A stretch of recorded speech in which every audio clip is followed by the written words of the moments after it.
پیغمبر به جای که دعوا کنی یه آهنگ بخون دلم باز شد. دلم پوسید اینجا. دلت چی شد؟ پوسید. پوسید؟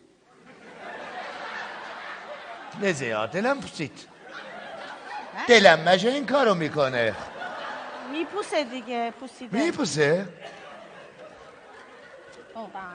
Terane sen o bir şey içtin Yok Allah hakkında eşittim. Sen de delim mi pusuya? Yok vallaha söz bazlık eleme. پوسید دیگه. دلم پوسید. دیگه تبریزون حرفا نزن اصلا تبریز پوسید خیلی بده پوسید یعنی چه؟